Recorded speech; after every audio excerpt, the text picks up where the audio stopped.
And welcome everybody to YouTube, Off the Hook Overtime, as the three of us, me, Kyle, and Alex, join you on YouTube. And Alex, are you there in the Skype land?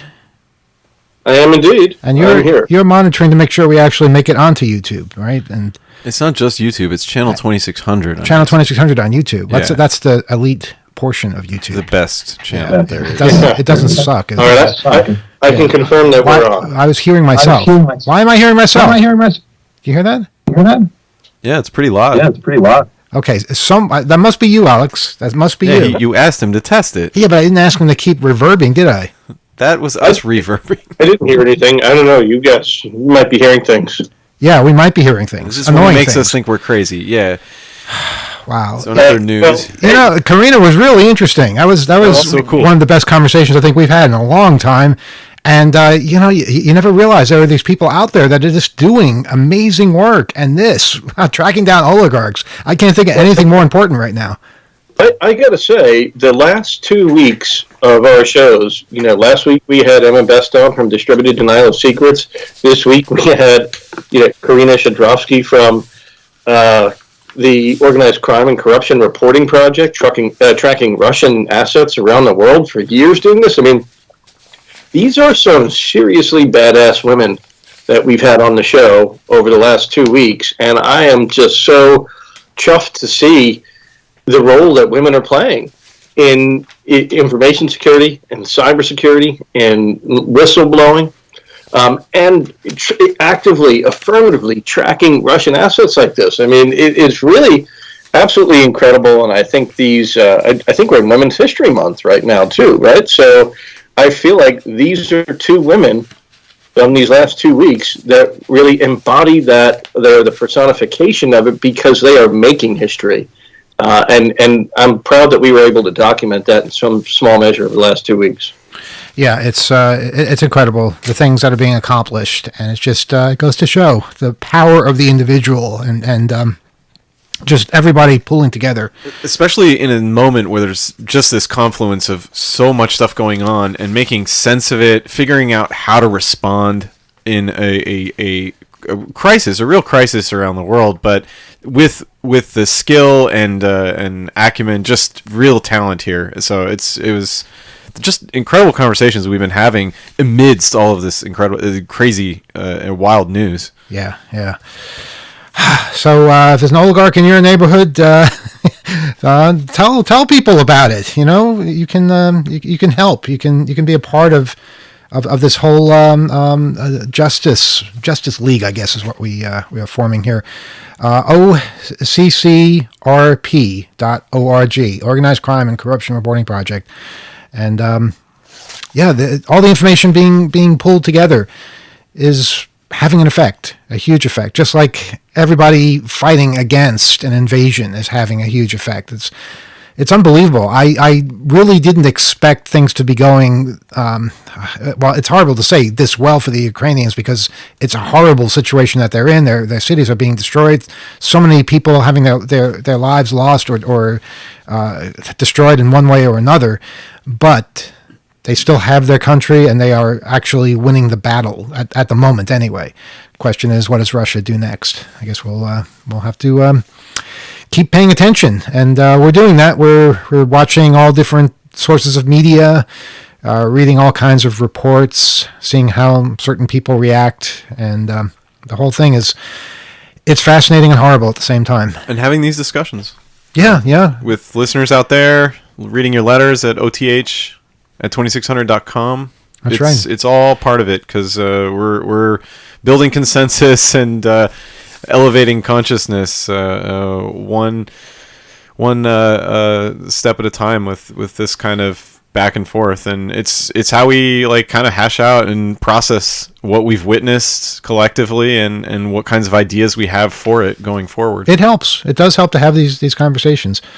Alex, did you have something to say? No, but I just got feedback from a colleague and good friend of mine who's listening to the show, and he said that for him, that was the best Off the Hook ever. I would not dispute that. I would say that's quite possible because it was a really interesting discussion and very enlightening, and it's something that I think people want to know more about. And dare I say, it might inspire people to do more on their own as well. That's what we're all about at BAI in the hacker world as individuals, and that's what our listeners are gravitate towards. Yes, Alex.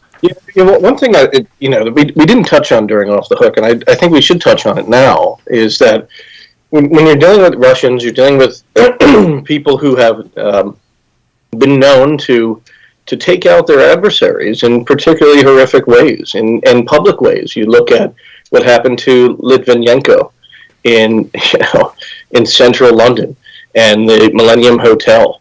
A place where I've stayed myself in London. You look at what is happening to Navalny. You look at what's happened to many of Putin's opponents. And I think we really have to acknowledge, too, that for Karina and all of her colleagues over, with the Organized Crime Reporting Project, there's a great deal of bravery that goes into putting your name associated with a project like that and just being out in the public saying, this is what we're doing. We're tracking you. We're watching you. We're watching your planes. We're watching your yachts. And we're going to take affirmative steps to make sure that everybody knows where they are and that they get seized, that you no longer can play with your luxurious toys. I mean, that takes some serious chutzpah.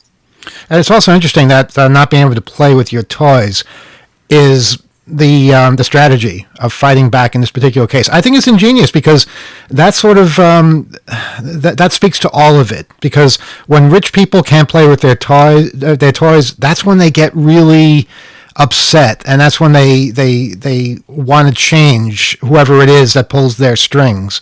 So I think it might seem like a real long game at the moment, but I think it will be an effective one. I find that it is a strategy that is jarring to those individuals because they've become sort of conditioned to this lifestyle and maintenance, the cost of maintaining that, and it's whatever those whatever it takes to maintain it and have that associated prestige.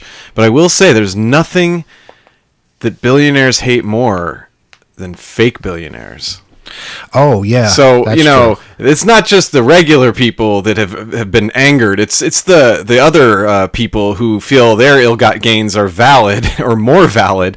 They don't like people faking it, making them look bad with their bigger yachts when they didn't legitimately have ill-got gains. And anyway, I'm just pointing out that in many ways these individuals don't really have a right to that wealth or that lifestyle, and that has anchored it just broadens and deepens that, and especially at the governmental levels, because they see their systems and it's all just laughed at as like paperwork and made a mockery, and it's not going to stand any longer, and these are institutions from the very top to the bottom that are coordinating and having an impact. Where I really hope the reaction comes from, a strong reaction, is the people of Russia, because they are the ones that can really affect change. It's not going to be easy. It's not going to be quick, but they have so much. They have so much and such history, and getting rid of a jerk like Putin once and for all would be an incredible accomplishment. And of course, only the first step, because there is so much that needs to be done after that. But they don't deserve to be going through this. Imagine 15,000 of your brothers and sisters dying for nothing, for stupidity, for bravado. And that's what we're looking at right now. And it's for a country that did nothing to you, except maybe insult the leader's pride a little bit.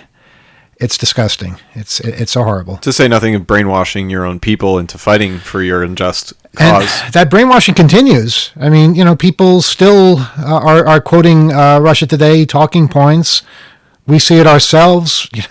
They're both on the right and the left. You see people, accusing you of siding with I don't know what they accuse us of siding with, but basically not siding with Putin. They don't say that. They know that's not really a good selling point, but it's, we happen to be saying similar things, as far as pursuing justice and getting rid of an invader. And I think most people with a conscience would say something like that in that particular case. I'm not for war, never am, but there are times when you have to fight back. This is one of those times. What happened in former Yugoslavia, that was another one of those times. World War II, yeah, but all of it can be avoided. It's always a sign of failure when you're in that position in the first place. And we certainly have failed on many fronts, and this didn't have to happen. And, we can go back decades to point to why it developed the way it did. But right now, you got to deal with what's in front of you. And what's in front of you is horror, and that has to stop. And what we talked about tonight, it's a great way to get that process going. Yeah, it's like been years and years of nuance and, playing games over these little issues, these little sort of feuds and sociocultural things and misinformation here and these little fits and spurts. Of course, having fake billionaires elected as our president, that kind of stuff has been a real thrill. But we know what it's really about now. And nobody's confused. I'm not. Mm-hmm. And yeah, criticize. I was just as anti-war when it was invading Iraq and Afghanistan. I didn't want that. It wasn't something I had control over, and I was resistant to it. I didn't want this war. I would prefer we weren't in other places fighting and not using the diplomatic systems. All that stuff I said is a mockery to the Russians or to autocrats around the world. Just a bunch of paperwork and appearances, keeping up the facade of obeying the rules-based society we live in and doing whatever the hell you want elsewhere in reality. So, yeah, we get it. We know what it's about, and it's unfortunate to, have to agree with your own government. I know that's terrible for left-leaning politics. Kyle, they happen to agree with us. I think that's what it is. We would have reached this position no matter what they said. They happen to agree with us. And it happens, a broken clock's right twice a day, so occasionally that's going to happen. That should not be what decides how you land on the issue, what the government is saying. Like I said, this ticks a lot of boxes for the government, but that's not where the people are coming from. They know, they've seen what has transpired, and the aims and ideological ends behind it, and it's not something people are going to put up with, and it is something that many nations are aligned very strongly right now in terms that would make your eyes water. Like, this is a critical moment for unity around the world. Brian is one of our listeners. He's a software developer out in Portland, Oregon. And he wrote in with an interesting story. First of all, he said, "I love all y'all. I've been listening for decades. Hope to be listening for a few more." Well, we hope to be doing it for a few more. But the story he sent in is fascinating. I don't know if you guys heard about this, but the developer of JavaScript library node-ipc, it's used by the popular Vue.js framework. The developer deliberately introduced a critical security vulnerability that, for some people on the net, would destroy their computer's files. Yeah. Brandon Miller, who goes by the handle RIA Evangelist on GitHub, created node-ipc, which is fetched about 1 million times a week from the NPM registry, and I don't understand half of what I'm saying right now, but I know a lot of people do. It's described as an inter-process communication module for Node, supporting Unix sockets, TCP, TLS, and UDP. FYI.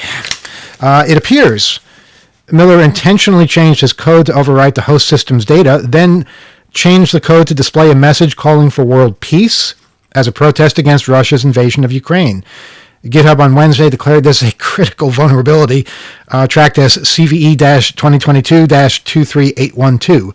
The malicious code was intended to overwrite arbitrary files dependent upon the geolocation of the user IP address, according to GitHub.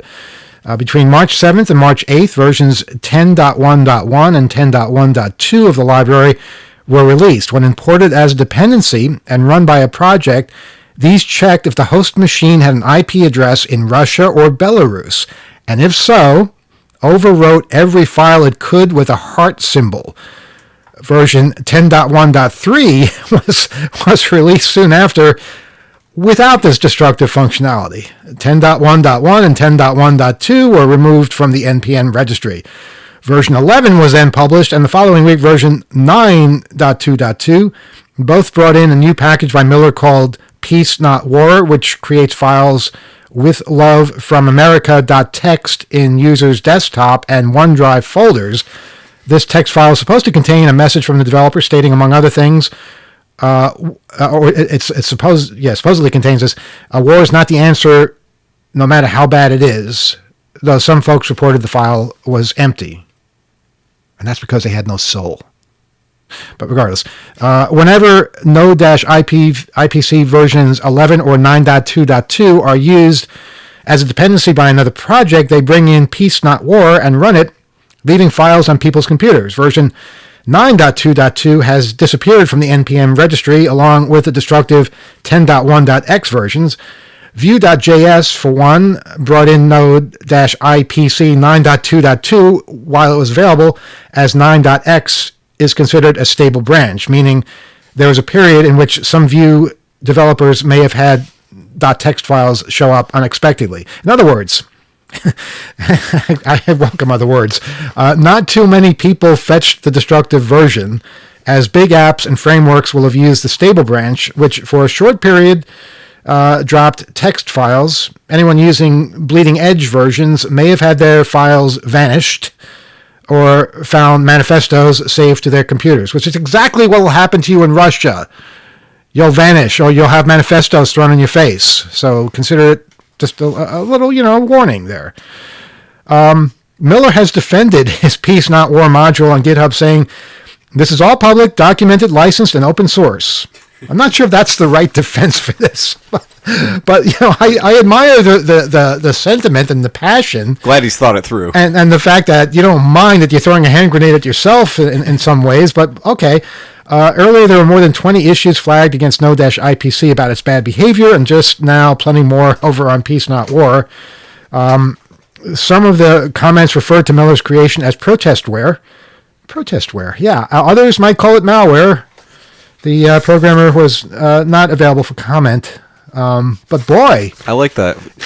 So much for software development being boring. It's not. People get their hands dirty. Go ahead, Alex. I mean, it reminds me of that old adage that, one man's protestware is another man's malware. People have been saying that for hundreds of years.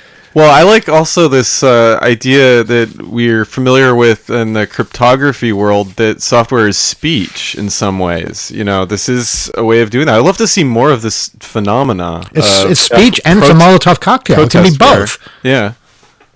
Well, also, it's a really interesting concept, to recognize here, which is that the supply chain for any particular piece of software can incorporate so many other libraries, so many other functions, that you really never know who's going to creep up in your supply chain. But it also gets to this issue of, when there is some kind of armed conflict here, is it safe for the nations involved in an armed conflict to actually update their software? This type of thing is going to discourage, let's say, Russians and Belarusians from updating and patching their software. Yeah, but Alex, we're facing all kinds of cyber attacks where we have to update things for security purposes. So what do you do? Of course. And I also was thinking of that. Do you remember the story about the surveillance cameras where there was an overlay? That to me it's not a software package, but it's a form of protestware where you're exploiting vulnerability, but the payload is really just a message overlaid in the video pattern. But I love the idea that it's maybe getting a little bit more popular. And yeah, as you said, even if it does scare an adversary into not updating, that makes a lot of their software less or more vulnerable in some sense, right? Yeah, and going back to what Karina was talking about earlier today with regard to sanctions and enforcing sanctions, this raises then the issue of, is it a sanctions violation to push out software updates to geographies like Russia? And if it's your own software, I mean, you can do whatever you damn well please, right? Well, there's export bans on certain types of software. I think that's what you're getting at, right, Alex? Yeah, that's right. Sanctioned. And, does that constitute some kind of transaction? Oh, I see. A sanctioned entity. More so in this case because it's not specific types of software like cryptographic export bans. This is like you're a sanctioned country. You may not get any high tech anything. No chips for you. No nothing for you, including updates from whatever this module is. I see what you're saying. How many people in Belarus do you think got that particular patch? I mean, I don't know. Maybe quite a few. Certainly, a number in Russia must have. But I mean, think about this. I mean, think about if this invasion had happened several years earlier, and sanctions regimes were viewed or interpreted to encompass software updates, especially things like operating system updates. What if Russia and Belarus were stuck using Windows 7 forever? Well, there's worse things. No, there's a very high likelihood that they will be stuck in that situation. That's kind of what I meant when we were talking where there's a lag. This stuff has been introduced. It is now on the table, but it is only in the interim, this lag period, and in the intervening year, maybe 2 years, where the effect is their software is getting old. So it is, sure, as of now, just like it was last month. That may not be noticeable, but in the intervening time, that risk it explodes. It becomes a much more vulnerable surface as novel techniques, things that have been audited in some way and reworked. That stuff then it becomes necessary to function, or in some cases, the vendors themselves have pulled out. I think Oracle was one. A lot of the vendors, so they may still be using databases or proprietary systems from those vendors, but those systems may not, even now, maybe immediately, or maybe after that intervening time, they may in immediate ways not have certain ports or certain telemetrics and so forth to function in the way they're intended to, patched or not. So there's a lot of implications to this. Do you think Russian tanks get software updates? Well, that's a little different. That's a whole. I'm just thinking outside the box here, but imagine if they got wireless, updates, or even had to plug in to get one. Well, a lot of the tanks specifically are very old. Yeah. But there's a lot of people that are experts on the weapons that are going on right now, and I've been going through some of the comments on the weapons tracking social media accounts, and some of the systems are really, really valuable as far as allied nations being curious about how electronic warfare systems are working that the Russians have deployed. Those are now kind of on the battlefield, kind of waiting to be picked up and examined in other places. That's a hazard of this yard sale of a war. Well, yeah, we were having this conversation the other day where basically I was theorizing that maybe the whole purpose of Russia doing this right now is to be able to sample some of the Western technology that's being used against them. Because how would they ever have that opportunity otherwise? Maybe in Syria, but I can't really think of any other platform or any other theater where there would be Russian or Soviet military equipment up against things from Western Europe or the United States, where occasionally something will be captured and then brought home and examined.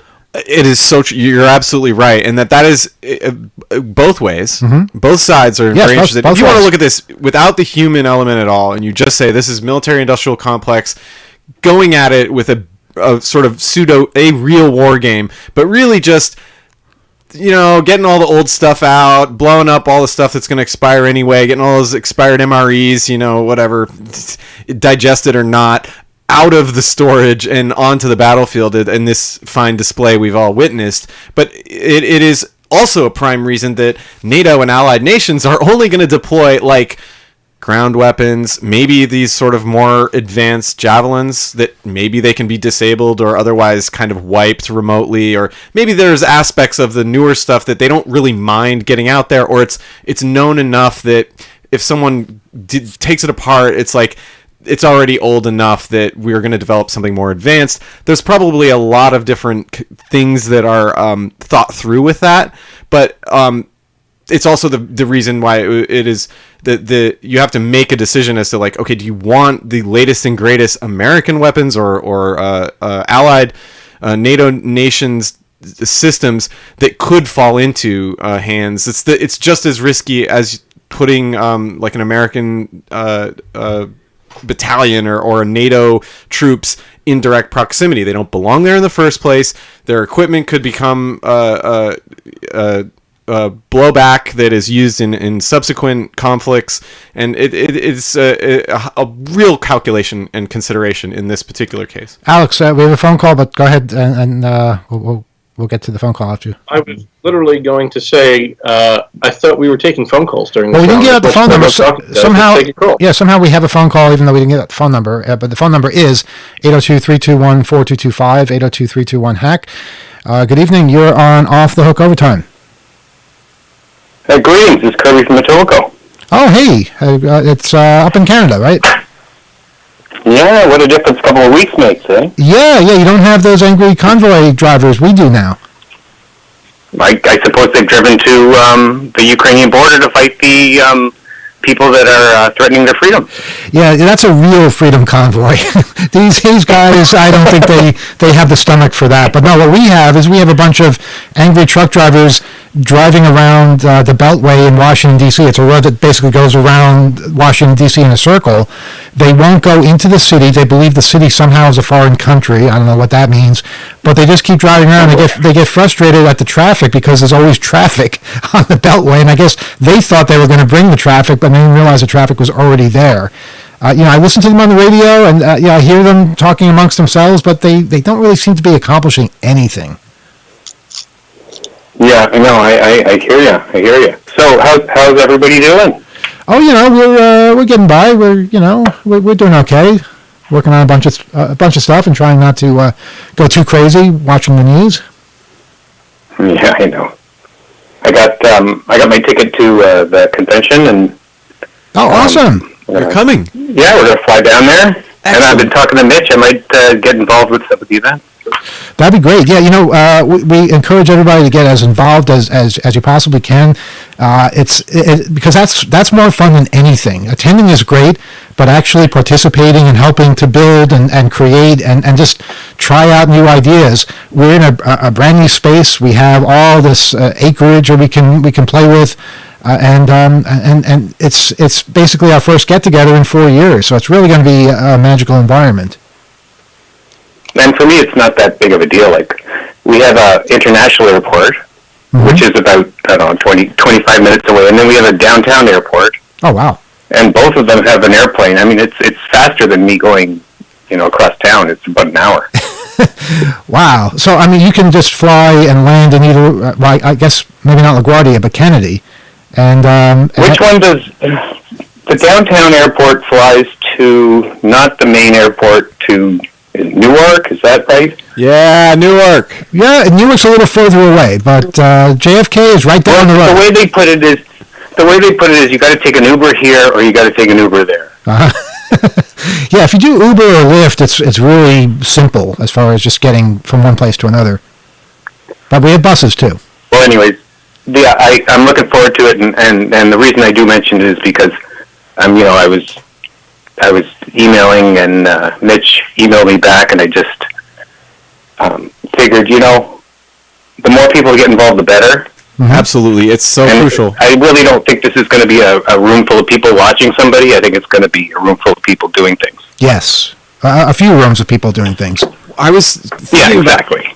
It's so funny you mentioned that. I was thinking about the other day, and it's really these self-organized and self-directed stuff that outnumbers the things that we organize. I mean, we do our tracks, and we have the information and stuff. We have activities around that, but we end up just trying to organize and get people aware of all the activities, because once we're underway, we have lightning rounds, we have workshops, we have so many different things that people are that emerge at the event, that people are posting like last minute. Hey, come check this out. I want to tell you about my thing, or this organization, or this tool, this idea I have for some software, whatever it is.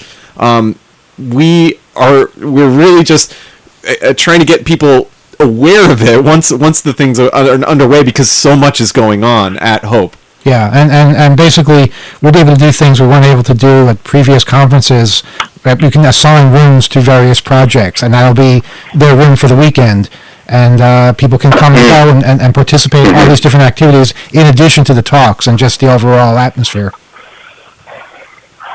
No, it sounds fantastic. I mean, a university campus, or some aspect of it, the vibe is already different. The whole thing is just... And the fact that it's the first time, that's the best part. Yeah, it's like resetting the clock. We're kind of like going back to the beginning and just rebooting Hope.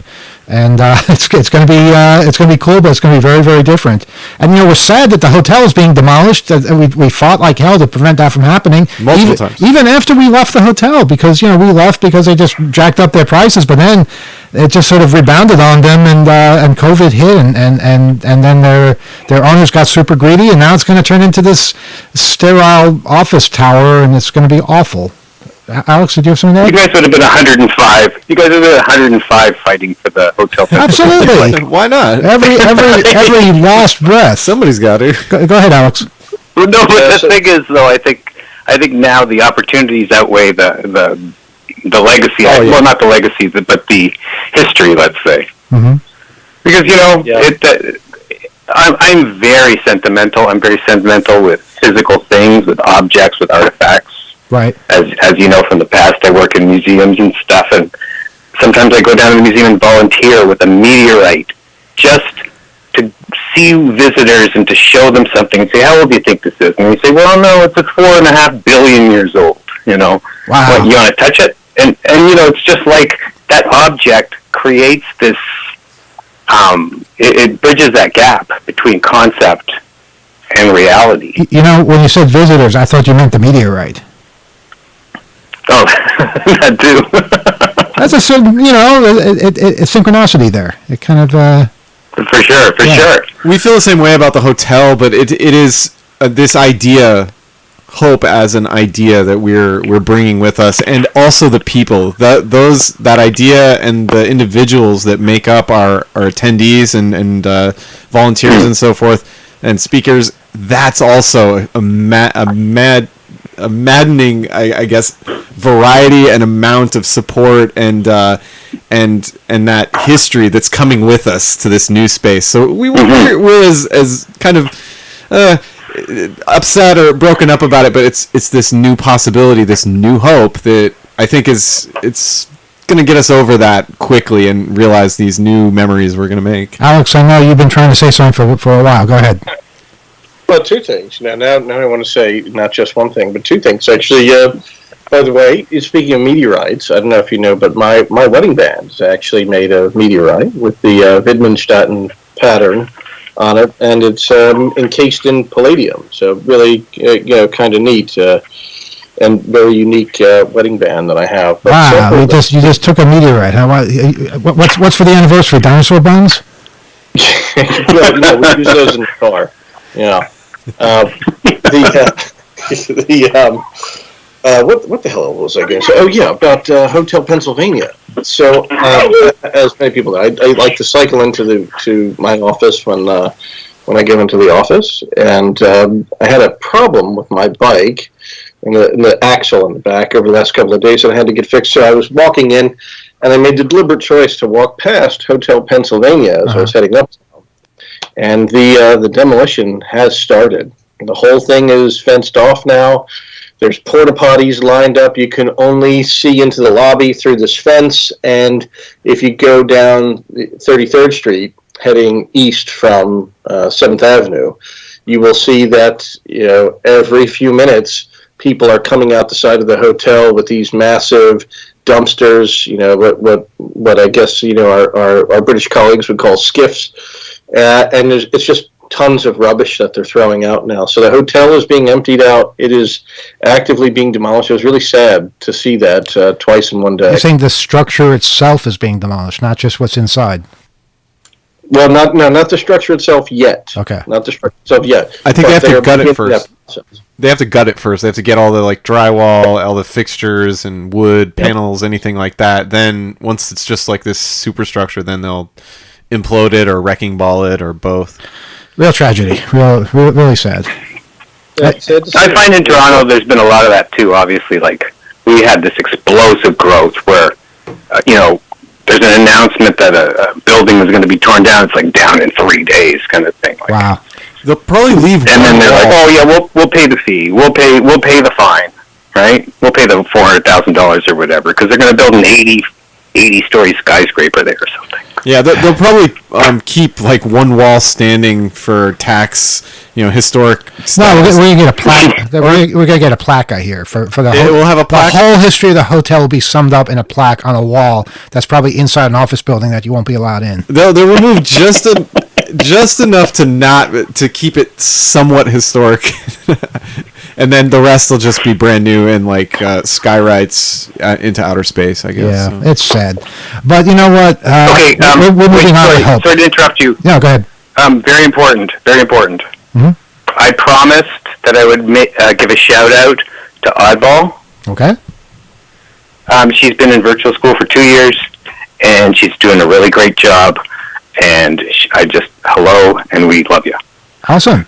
Very cool. All right. Yeah. Well, thanks for your call. Good to hear from you. Look forward to seeing you at Hope, and please spread the word because we want as many people as possible to experience the magic. All right, gang. All right. Take care. Thanks. Y'all take care. All right. That's Thanks for our joining call us. from Canada, from the Toronto area, I believe. Yeah, thanks for joining us, Kirby. Yes. Thanks very much. Our phone number 802-321-4225, 802-321-HACK, and it's your chance to say hi to us and share whatever you're doing and ask questions or make statements or things like that. We're not on next week, so this is pretty much your last chance until April. Think about that. We have a call? Okay. Let's take that. You got it? You don't have to press 1 anymore, do you? No. What, Google got rid of that? They just quietly fixed it. I love how Google just quietly gets rid of things. Well, then they don't have to admit they made any kind of mistake. They never admit they do anything They wrong. can tell you are a bad user. They'll reconfigure and say, you have to come with us and do that. Everyone is always, I'm sorry, go on a tirade here. Everyone is always praising Google for their spam filter. They always say, what a great spam filter. It gets rid of all the spam. It also gets rid of a lot of the mail. Okay? Go through your spam folder every now and then, and you will be amazed at the things that are in there that you want to read. For instance, if you buy something from a store that you've bought something from before, it wound up in spam for some reason. It shouldn't have gone there. It should have gone directly to you. I have forwarded mail from one of my Shell accounts onto one of my Google accounts, Gmail accounts, and it was labeled as spam. It comes from the recovery address of the Gmail account, and it's labeled as spam. So, yeah, you know what? It does get rid of the spam, but it gets rid of so much more. And I would rather, false negatives than false positives. Did I get that right? I'd rather get spam than have my real mail disappear.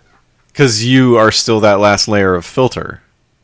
Something like that. Yeah, I want to be able to read my mail, okay? Instead of it filtering more than you would like it to. Yeah. So please, if you have a Gmail account, look in your spam box. I think you'll be surprised. Alex? I've read a lot of mail that you've written from that Shell account. I just want to say Google might have been right. Oh, wow. See, this is what happens. It just gets into people's brains. That was really low. Yeah, but that's what I it can't does. believe you said that on YouTube. That's like the nastiest thing. Forever. And on channel 2600, no less. Yeah. That's Unbelievable. I have a few more things to say, but we have a caller. Good evening. You're on Off the Hook Overtime. Yes, could you turn on you're now distorted. Remember how I used to complain that nobody can hear you? Now it's too loud, so you got to turn the level down so that they're not distorted. Hold on a second. How come the levels look good, Kyle, and people tell us we're distorted. Where should I be looking at the levels? Because they're fine here, they're fine there, and they're fine over there. Is there a fourth place I have to look at the levels? You're not answering me. You're just looking at a screen. In the streamer, I had boosted them after So Rebel complained about it. Was it too high? Wait, you boosted them after the same person complained about In the them, software streamer. and now he's complaining that it's too high. Is it better now? Is it better now, Rebel? Well, I mean, in the middle of the show, it was, it was, I mean, I can't, it's going to confuse me if I, you'll have I have the computer on pause. Well, okay, but I'm just, I just want to let you know that. But also about the Google thing with the voice, it still cuts you off. Like it says, it gives you like maybe 4 or 5 rings. Then it says, with your voice saying this is really a busy signal. It really should give you more rings. It's like the 9X thing. Remember when they used to cut you off after a certain amount of rings? Well, I remember when they didn't. I remember when you were able to ring a phone all weekend. I remember when they didn't too. Yeah. But on that subject, what I think would be really... like when you called a cell phone, it used to say, please enjoy the music while your party is reached, or something like that. They'd play music. Instead of you hearing the phone ring, like not the person calling the cell phone, they'd hear music instead of a regular ring. Remember that? I believe so. That's something I don't really remember. But what I think would be interesting, why can't we make our own thing so I could have like an old like crossbar ring or step switch ring, like instead of hearing music you'd hear a step ring, like things like that. Right. I'm sorry, we're trying to fix the levels now, so now you got us distracted, so you're gonna have to talk for a little bit. Well, okay. Alex here. That was a great impression that you gave over there.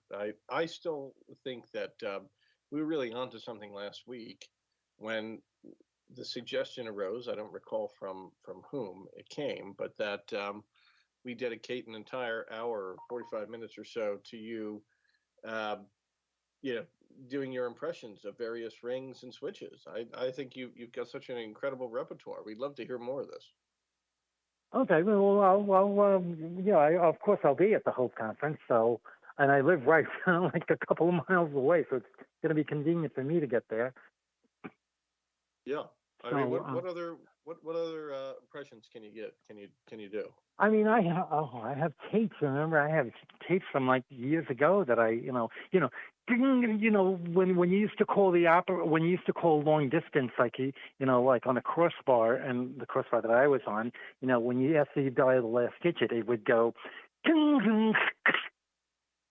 But yeah, and then start ringing. Can you do a human red box by any chance? A human what? He's asking you to do a human red box. Can you do that? Oh, a red box. Like.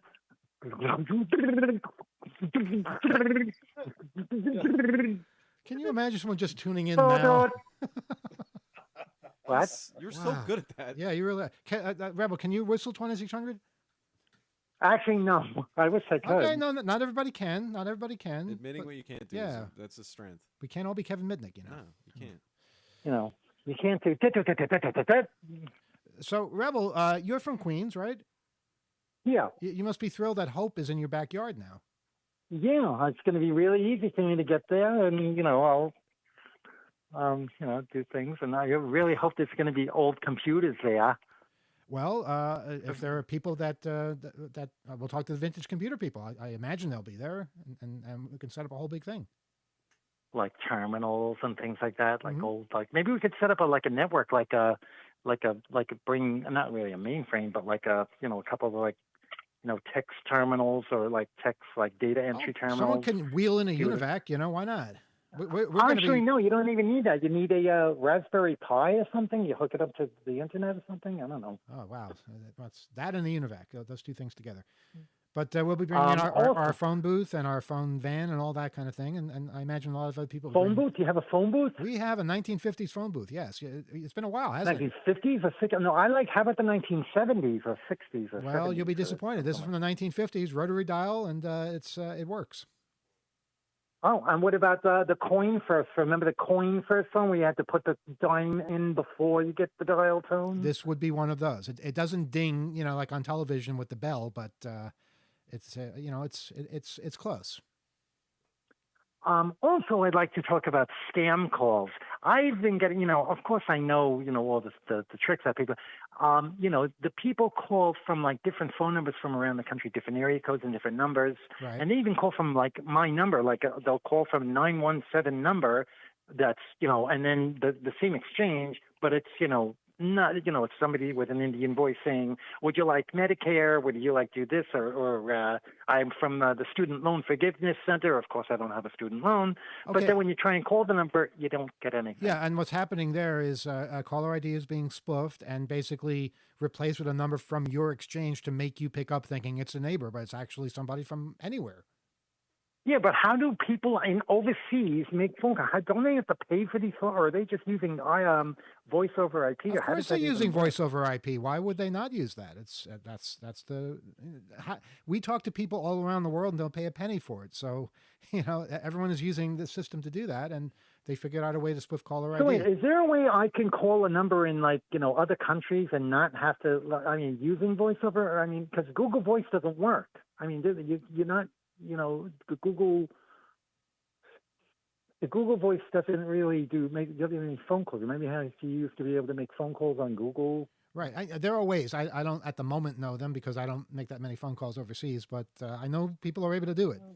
Yeah, they have like a way you can fund your Google Voice account, and they charge you international rates. I think they're comparable to they're okay. They give you can look through the list of all of them, but it's similar to like what you'd see on a mobile phone plan now, like 7 cents or 10 cents. I don't know but who would do that when you could just FaceTime or the equivalent, and that doesn't cost anything. Or use WhatsApp. Or Signal, a Signal phone call. Maybe I'm thinking of an older version and they don't do that anymore, but it seems they wanted to be able to like sort of allow you to dial out from Google Voice. I just assume that it's relatively simple to call anyone anywhere, pretty much.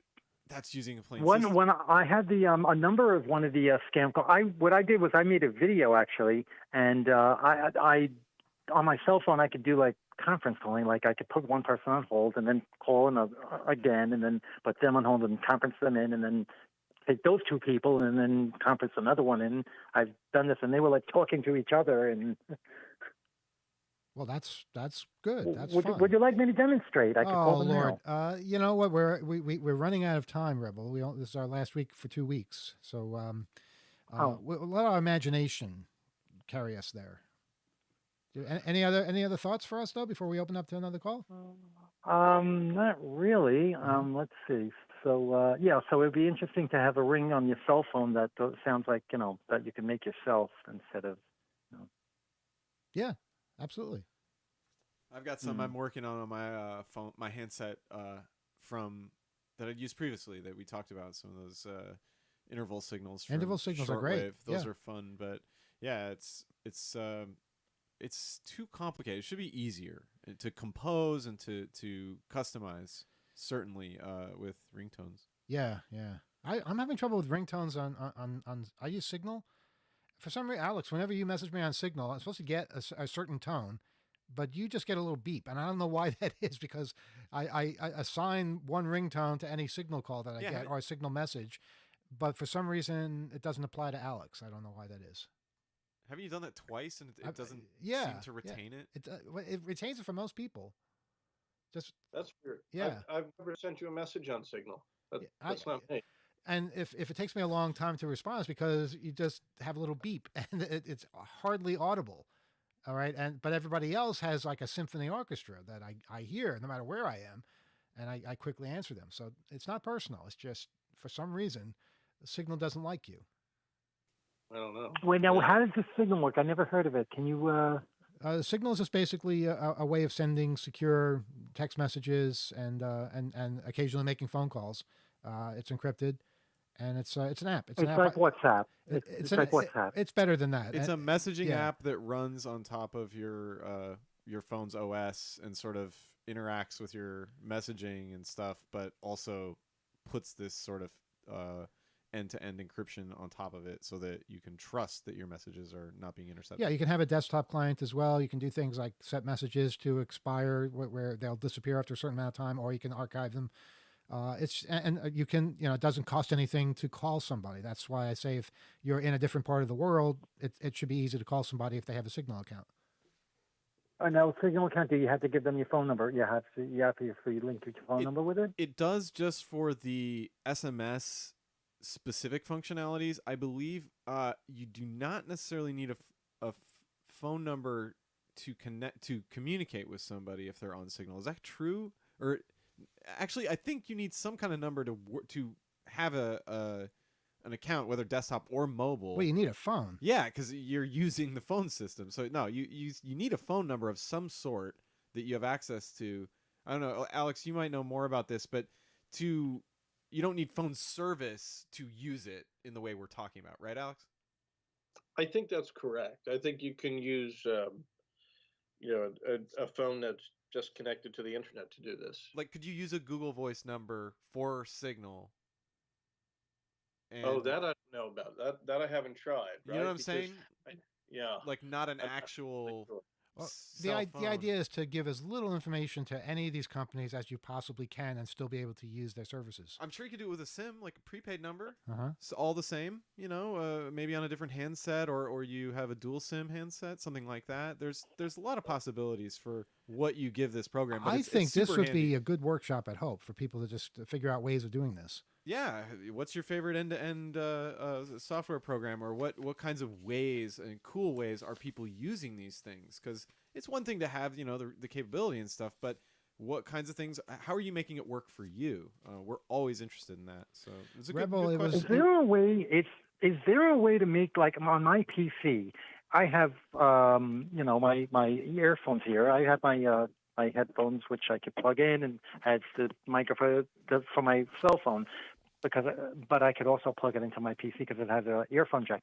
Is there a way to make my computer a phone?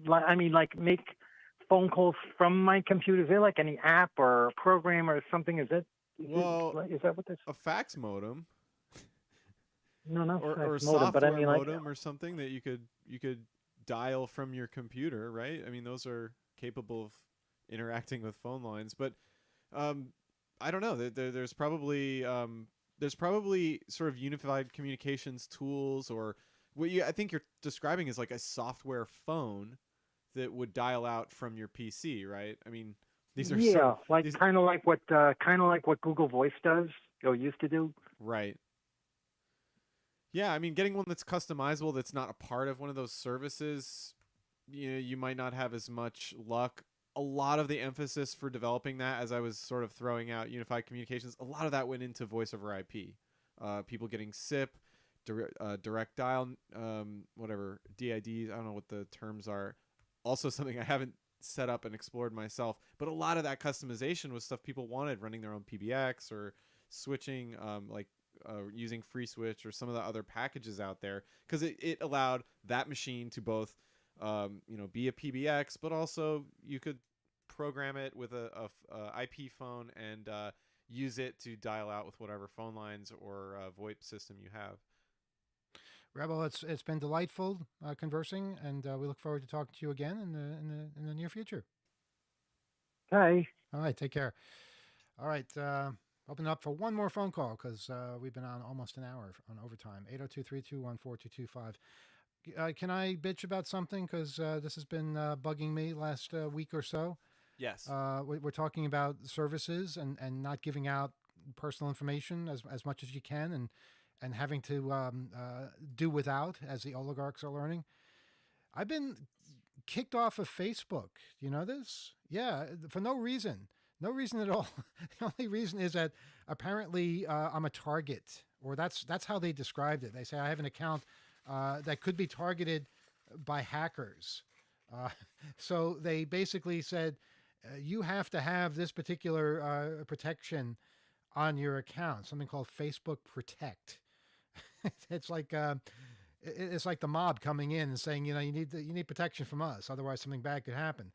A notice was sent to selected accounts, and I'm one of the selected accounts, deemed a particular risk from hackers, telling them to enable an enhanced security feature called Facebook Protect. This happened last Thursday, actually. I didn't know about it until Sunday because I don't really look at Facebook. I tell people this all the time.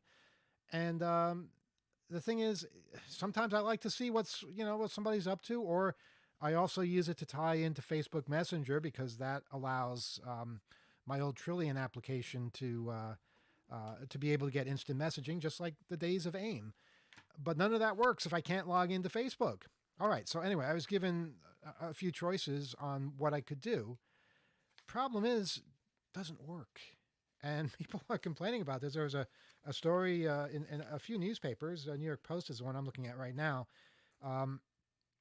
They say many people thought that the original message was a scam and they ignored it. Yeah, I ignored it. I ignore anything I get from Facebook.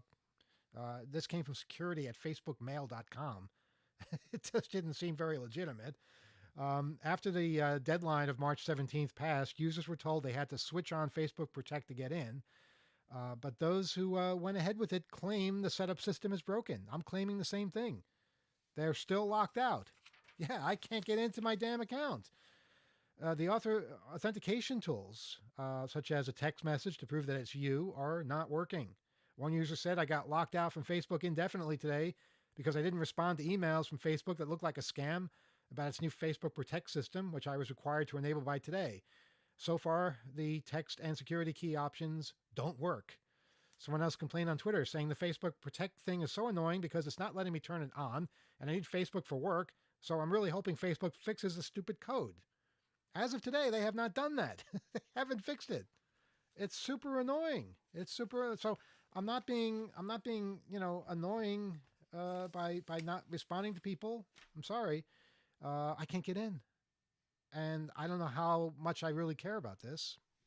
You showed me this today. It's so funny because two-factor authentication has been around for a long time. Mm-hmm. It just seems like they're kind of late to the party on this and finally getting around to it.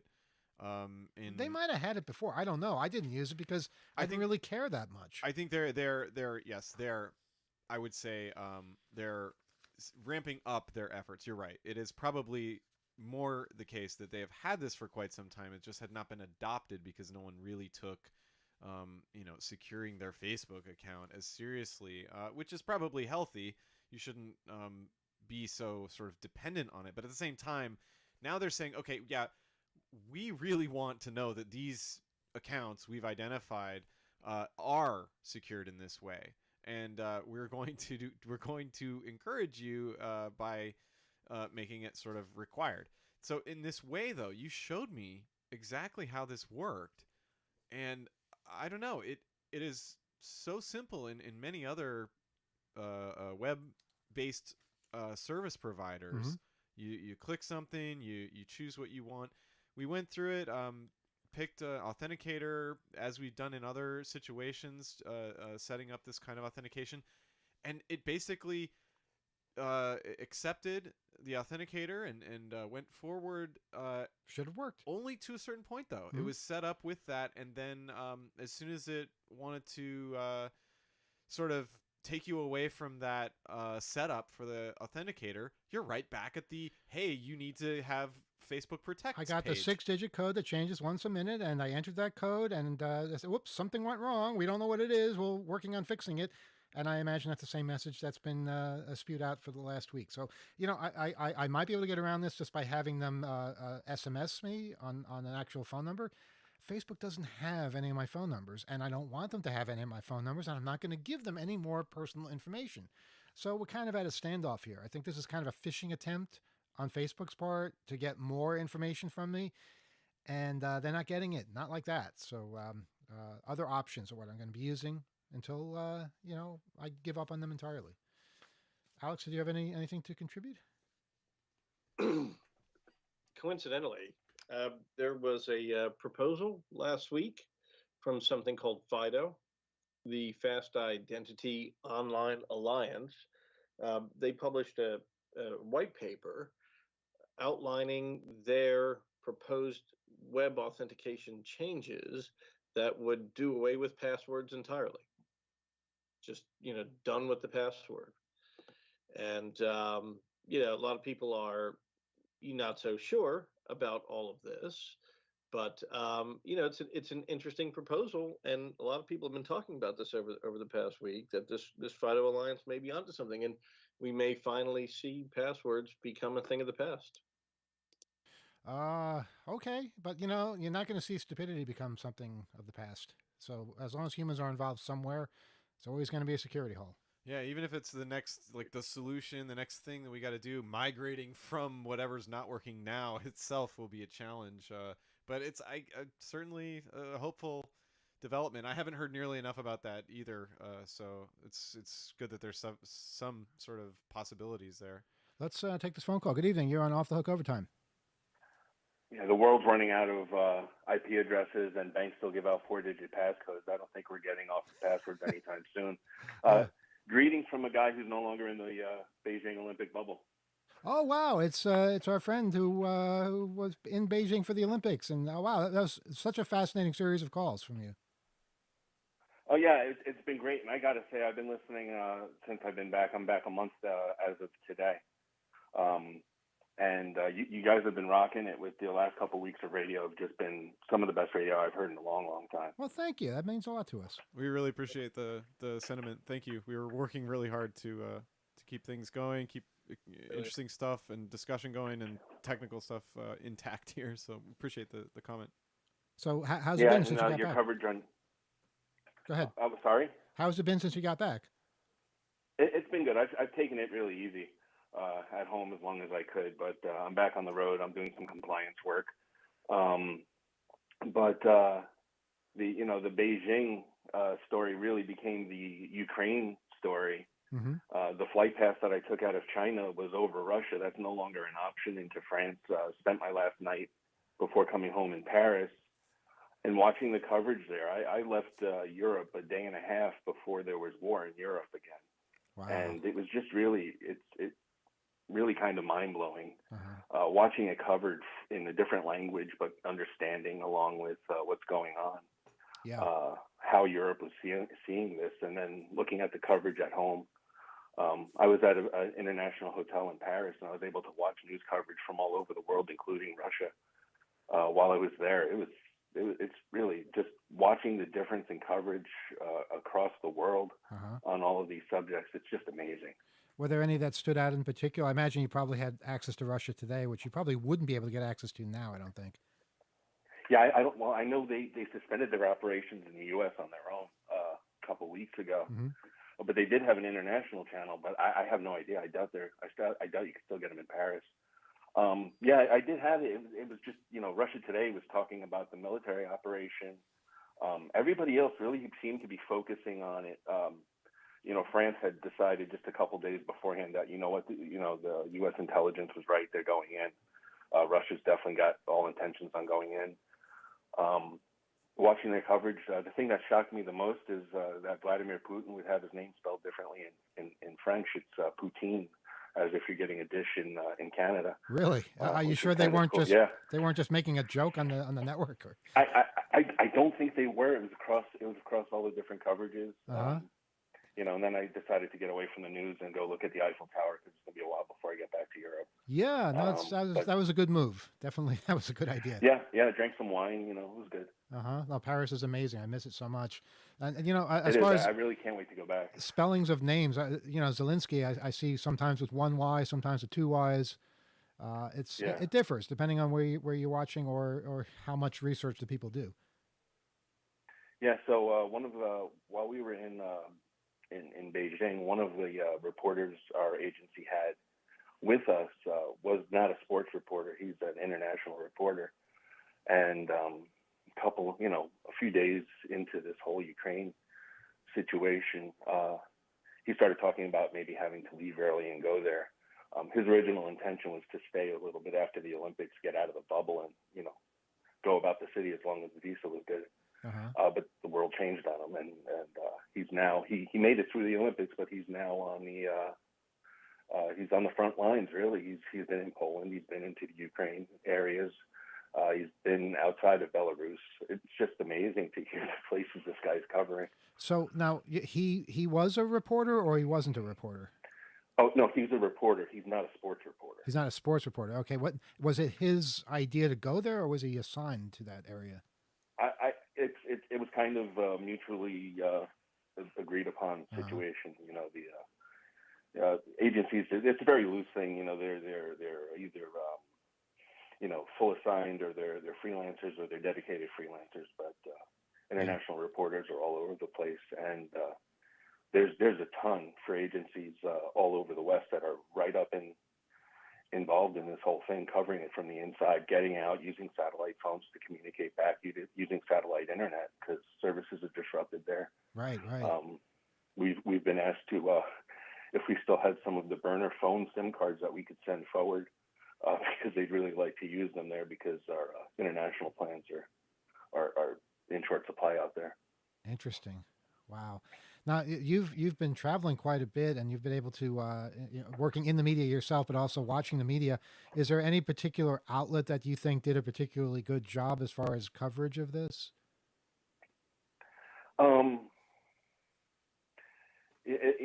With language and translation and all that, I really do think the Western staples seem to have done a pretty decent job trying to frame the Ukrainian situation. I find, in China there was almost no coverage of it. Well, it didn't happen while you were still in China, right? It happened right after the Olympics. Right. But I mean, you turn on CNN International and they're talking about a buildup of forces. And, right. You go to China, CCTV, and they're talking about what the favorite food of the Olympic athletes were. Of course. Crop reports or something like that. And when it's like watching the Today Show all the time, or something like that. It is. It's kind of like I don't know if you've seen the Don't Look Up movie, but if you did, there's a part where the American chat show, the morning chat show, just can't take anything seriously, and they just keep trying to keep it light and keep it light. And that's kind of the thing on China's news. Even the death and destruction type things, it's like keep it as light as possible, as irrelevant as possible. That's pretty much what they're after. Yeah, if it's like if it's watered down, people accept it. Well, and that's not untrue as well. I mean, people want escapist fare, which is unfortunate. It's how these things happen in the first place. But I know Kyle and I have been doing a lot of monitoring of media. And the ones that we have found that are pretty accurate and intelligent and provide the best coverage, I think. CNN International, not domestic. CNN International, sometimes domestic has international, which is good, but not all the time. If you ever see someone's name at the bottom, as if the name is more important than what you're watching, it's probably not that good. But it shouldn't be focused on that. BBC World News, Euronews is really good. Al Jazeera English, France 24, for their and Deutsche Welle from Germany. For their exceptional French irreverence, France 24 has honorable mention. Yeah, and you can get that on YouTube. They have a live feed on YouTube. So if your cable company doesn't carry these things, you can find most of them, on a Roku or something. But France 24. Well, I'm angling to going to at least one more Olympic Games, so I'm committing to learning French by the time I have to go there. So maybe I'll start watching their news. They're great, and they're always had a soundbite of just humorous soundbite of Ukrainian soldiers. One morning, a soldier remarked that he was going to multiply the Russians by 0. And there was another soundbite of a young soldier showing like the javelins and the rocket-propelled grenades, and he said, "Look, see our gifts. These are the gifts we have for the Russian invaders. Come to our country. Come visit us. We'll welcome you with these." Oh, boy, I don't know how they keep that said sense the revolution of humor. wouldn't be televised, but it's going to be streamed as like crazy, and the memes are going to be really tasty. By the way, this might not have been clear when we were saying these networks, including France 24, they're all in English. So you don't have to learn a foreign language. They all have really good English coverage. Okay. Did you have something, Alex? Oh no, I was going to ask about the English issue. I wasn't sure if France 24 was in English, but it Yeah, is. yeah, they have an English feed. Some cable companies have it, but it's on YouTube. The one that a lot of people don't get in this country though is Al Jazeera English. They are amazing. They are really really good. Just watch their coverage for a day, and argue with me about that because they really. Yeah, are no, a I good did watch network. some of their coverage in Paris. They had that on the TV in the hotel room, which was really. Uh-huh. And that's the advantage of It was. having stations that are in different places. They have bureaus there. They have entire channels dedicated to those local languages. Yeah, and that's what I mean when I say we watch a multitude of different media outlets. They're not all coming from the same place. They're coming from all over. They have different backgrounds and perspectives. And if you get the same basic story from all of them, I'd say that's pretty close to truth. That's pretty close to what's actually happening, as opposed to just believing blindly what some state-sanctioned network is telling you. Or like me, I walk into my local pizza place, which is also a bar, and it's just a place where people go to get Fox News pushed into their heads every day. Lord!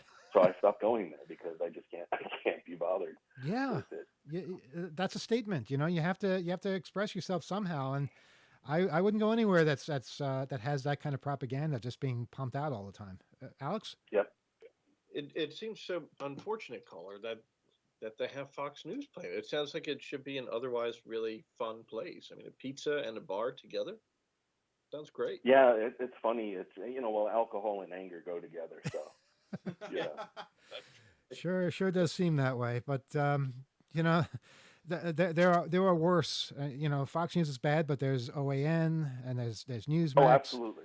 And it's just unbelievable that people buy into this crap. I mean, they're basically parroting the same thing that Russian state TV is saying about how Ukraine is a Nazi regime and that they're building all kinds of chemical warfare capabilities, and it's basically widely believed that the reason that Russian propagandists are saying this is because they want to be able to justify using chemical weapons themselves by saying that it was about to be used on them, or a fake attack would actually be from them in the first place. And we can be critics. And we'll have people parroting it here soon, right away. Yeah. And we have to make the distinction between the punditry and the actual news divisions of those companies. I know Fox News had a reporter that was killed. Yeah. That was there. And hey, content critical theory aside, whatever the kind of reporting and how it was framed, whatever that was we're on team journalism here, and essentially the ability to go to a place and operate freely as a journalist is something that I think everybody is on side for in this particular scenario, because it's so critical in the moment, and regardless of perspective, we're for the type of societies that allow journalism to exist. Yeah, absolutely. And the journalism gets a bad rap here. The January 6th crowd really hates reporters. Mm-hmm. But they're doing the people's work. This is everyone hates their journalists, but they are mentioned in the Constitution. Everyone likes to, the Second Amendment crowd likes to beat on about that Second Amendment. The First Amendment and the press are in there well before that's mentioned. So, let's take it as a whole. Absolutely. Like, as a photographer, there are situations where you can go to a place with a camera and people are amazed. They're thrilled. You're doing something really interesting. They want to know all about it. They are happy to have to be in a photograph, or totally welcoming and interested in whatever you're doing. There are places when you can bring a camera or a certain type of camera and or a microphone, and you get a totally different reaction. And I think that's something that people involved in media, they're kind of like, they're game for it. They're not doing it so that they can be lauded and loved everywhere they go. And vice versa. When they're beat up upon constantly, you have to kind of appreciate that they are there in moments when you're trying to get the story. Yeah, and honestly, since I started, I do IT work, but since I started working with journalists, it's become one of my charities that I give to, is journalists overseas facing real threats, covering certain topics, turning up dead family members. So you can research a number of journalist charities that protect the free expression of journalism. CPJ is one of them. The Committee to Protect Journalism, a fantastic organization. So yeah, just so cool that we're able to talk about different sources we like, and there's good and bad in any industry, and media is no exception. Yeah, and the journalists themselves, I don't really have a problem, even if they reach different conclusions. It's the personalities, the ones that have an entertainment factor. Is basically what they're all about. They're not journalists, but they pretend to be. And I think even Fox News has their journalists. Yes, we see that, but they're overshadowed so much. They don't get enough. No. Yeah. They could be so much better. Anyway, well, I mean, you think about Tucker Carlson, basically praising these people who ended up killing a colleague of his. I know.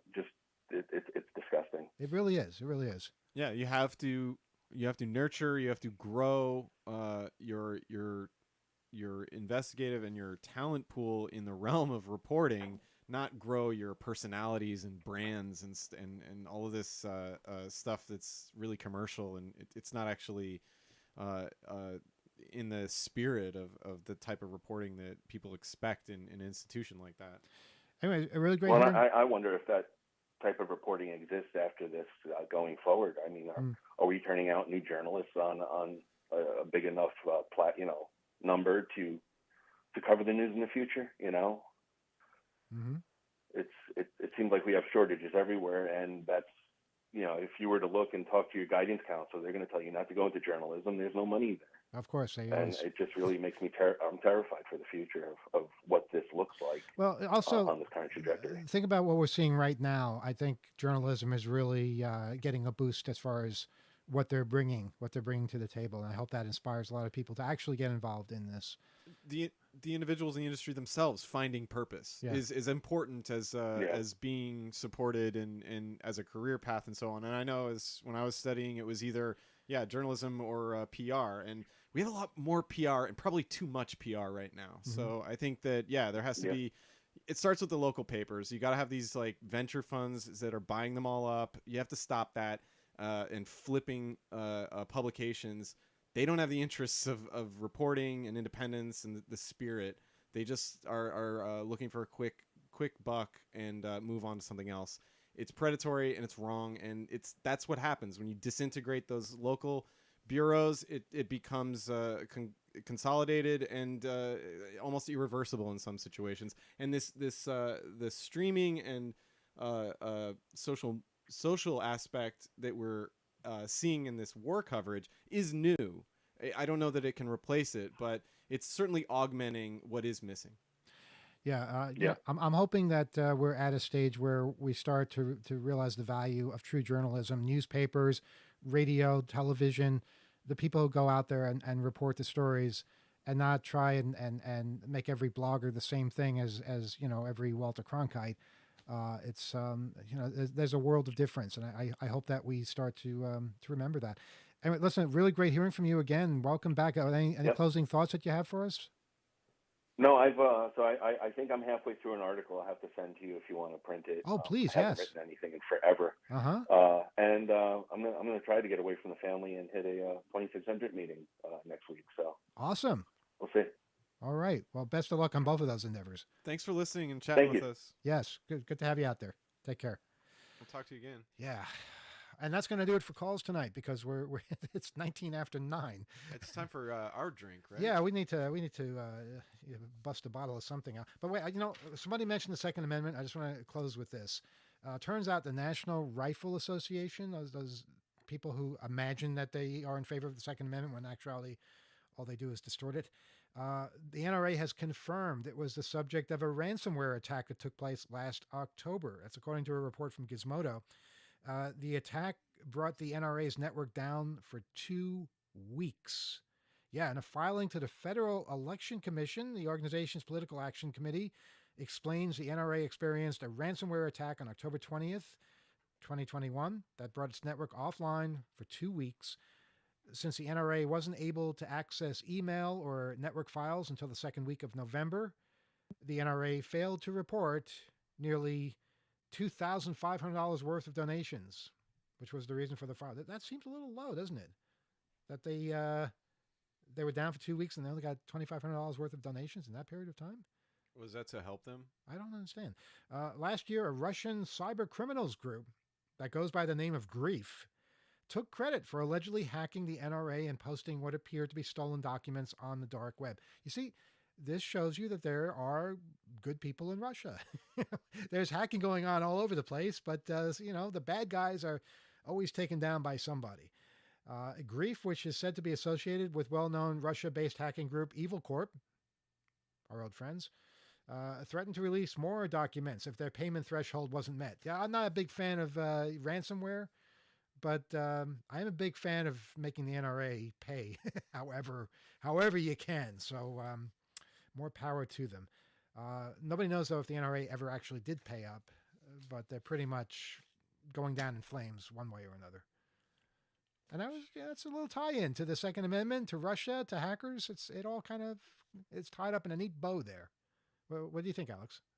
Yeah, well, look, it could be interesting to look at, large payments of Bitcoin going from one place to another on certain dates, if you can narrow it down to October. I remember when there was suspicion of this. But I have a question for you guys, and I'm wondering if you might know the answer to this. But, why do you think it is that so many NRA members wear sleeveless shirts? Maybe they get tangled up in the sleeves when they're trying to put them on. I don't know. I think it's because they believe they have the right to bear arms. No, I don't think that's it. No, it's a different reason. I don't think that's the right reason. No, I don't think you're. No. Sleeveless shirts, bare arms. Why would they want bare arms? They get cold in the wintertime. No, I think you're 100% wrong on that. I think it's probably it might be a style thing. It might be that they just want more freedom of movement, like if they wave their arms around like a windmill, that kind of thing. Or hold on a second, tattoos. Yeah, there you go. People have tattoos on their upper arms, and what if you're wearing a sleeve, you don't see it. So this is a way of showing that off. That's the reason. Yeah. Right. Yeah. Well, there's, I was trying to make an NRA joke, and you took it go very ahead, seriously. please. I love NRA jokes. Well, that was the joke. Why do the members wear sleeveless shirts? Why do they wear sleeveless shirts? Bare arms. Oh, we just went over this, Alex, for God's sake. Bare arms, that's the wrong approach. You know what? We'll talk afterwards. We'll sort this out. How about this one? But I want to hear this joke. If you ever tell me the joke, I want to hear it. I'm sorry. What's that? Oh, no, I was just saying that there's a distinction. There are Russian hackers and there are Russian state hackers. And there are hackers who are in a rush. I get it. That's fun. That's how you tell a joke. That are a Russian. See? You should take notes, Alex.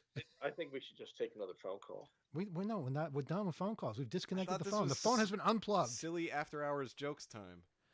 Yeah. All right. Well. We are done for the night. Thank you, everybody. Write to us, oth@2600.com. Please send us stories and feedback and criticism, whatever you feel like. Great show. Great talking to everybody. Everybody who called. Yep. Good to see you, Alex, and go back and forth on this stuff and delve into all these stories. There's so much going on. So please write us, as you said.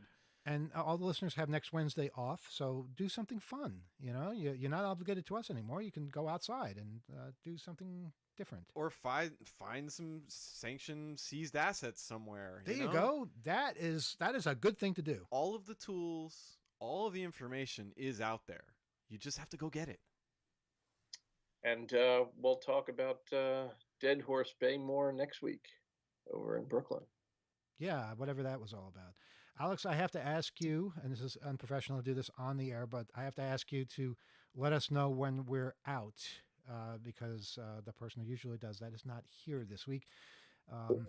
So I'm going to hit the right buttons, and then you're just going to say, okay, we're done, and then we can communicate off air. All right, folks, oth@2600.com is our email address. Have a good 2 weeks. See you in April.